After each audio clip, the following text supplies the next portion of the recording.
Welcome to my new video. आज चाहिँ हामी धरान जाँदैछौँ नि त, त्यही भएर हामी चाहिँ यहाँ भकुण्डे बेचिङ आइसकेको छौँ। सबैजनालाई रिङ्गाटो लागेर चाहिँ होइन, मलाई पनि अलि धेरै नै रिङ्गाटो लाग्छ नि त गाडीमा चढ्दा। त्यही पनि फर्स्ट टाइम यो इलेक्ट्रोनिक बसमा चाहिँ चढेको। यति धेरै रिङ्गाटो लागेर हेर्नु न, उहाँ सर पनि एकदम रिङ्गाटो लागेर उहाँ हन्नी भइसक्नु भयो। उहाँ सरहरू चाहिँ फोटो खिच्नु हुँदैछ, तर पनि मलाई चाहिँ यतिकै बस्न अल्छी लाग्यो। अनि त्यही भएर चाहिँ मैले चाहिँ छोटो मिठो भिडियो बनाएको होइन। अनि यहाँ हेर्नु न, यहाँ सर चाहिँ तपाईँ कहाँ आइपुग्नु भयो सर, भनिदिनुहोस्। भकुण्डे बेसी कस्तो लागिरहेको छ यात्रा? एकदम दामी। सबैजनालाई दामी भनिराख्नु भएको छ गाइस, तर मलाई किन यस्तो भएको भनिदिनु पर्यो। के अमिलो खाँदा पनि हुँदैन, केही खाँदा पनि हुँदैन। म त हैरान भइसकेँ।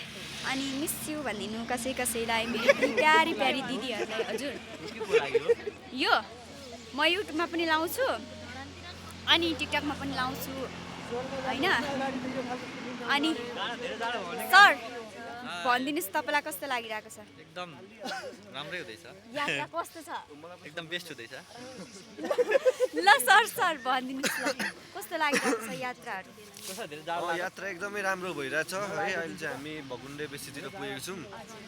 हाम्रो गाडी चाहिँ यहाँ चार्ज हुँदैछ, सो त्यही भएर एकछिन हामीले पर्खिनु पर्ने भयो होइन।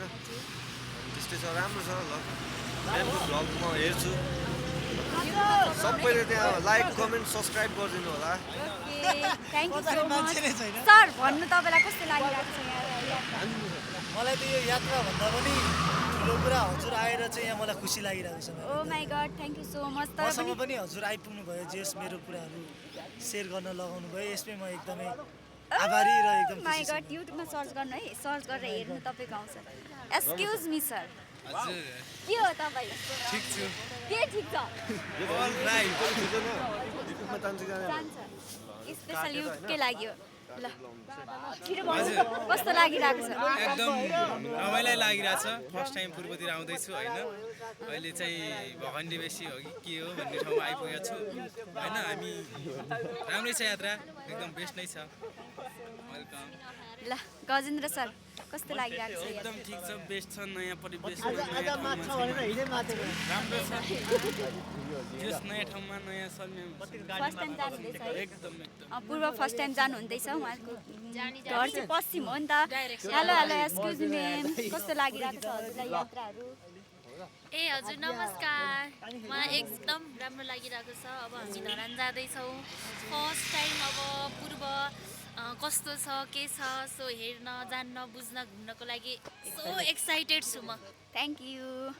हेलो म्याम, कस्तो लागिरहेको छ हजुरलाई यात्रा? एकदम राम्रो भइरहेछ है, ग्रुपमा एकदम रमाइलो भइरहेको छ।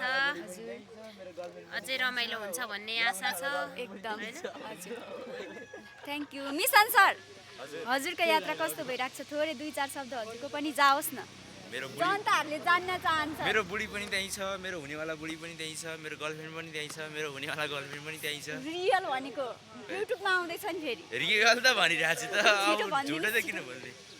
धन्यवाद, थ्याङ्क यू सो मच हजुर यो अमूल्य समयको लागि म्यामलाई होइन। उहाँको यस्तो राम्रो क्यामेरामा म अलिकति गोरो आएको रहेछु। थ्याङ्क यू सो मच, धन्यवाद। सो भन्नुपर्दा केही छैन होइन, हजुर आफ्नै गाउँ हो, आफ्नै ठाउँ हो। त्यहाँ भनेको जसलाई पनि गएर घुम्नाएर ल्याएर घर भन्नु सकियो त्यहाँ, सिधा कुरो। ल हाम्रो मिसन सरको चाहिँ यति नै रहेछ होइन। हेर न कोही मान्छेहरू चाहिँ यहाँ हेलो एक्सक्युज मी म्याम कस्तो लागिरहेको छ? म्यामलाई त रिङ्गाटो लागिरहेको छ है? निन्द्रा लागिरहेको छ। मलाई चाहिँ लास्टै रिङ्गाटो लागिरहेको छ। हेलो म्याम कस्तो लागिरहेको छ हजुरलाई? सरी, मलाई सबै कुरा ठिकै लागिरहेको छ। गाडीले मातिरहेछ त्यति। आज चाहिँ हामी होइन धरान जाँदैछौँ। धरान जाँदा चाहिँ अलिक गाडीमा धेरै माथिरहेको छ। सो सम्पूर्ण धरानको साथीहरू चाहिँ हजुरहरू होइन, हामी धरान आउँदैछौँ। सबैजनाले कमेन्टमा गर्नु होला कसको घर धरान हो, मलाई भन्नु होला। भेट हुने नि छ जस्तो लागिरहेको छ, प्लस हुन्छ पनि होइन, किनभने धरान आउँदैछौँ। धरानको साथीहरू सबैले यो भिडियो चाहिँ हेर्नु होला, ठिक छ? ल यसरी नै म हजुरको राम्रो भिडियो चाहिँ हजुरहरूलाई चाहिँ देखाइरहने छु भन्दै आजलाई चाहिँ यति नै होइन। मन्दिरको फोटोहरू पनि, मन्दिरको भ्लगहरू पनि थोरै छोटो भ्लगर त होइन, तर पनि भिडियोहरू चाहिँ सानो चाहिँ बनाउने नै छु।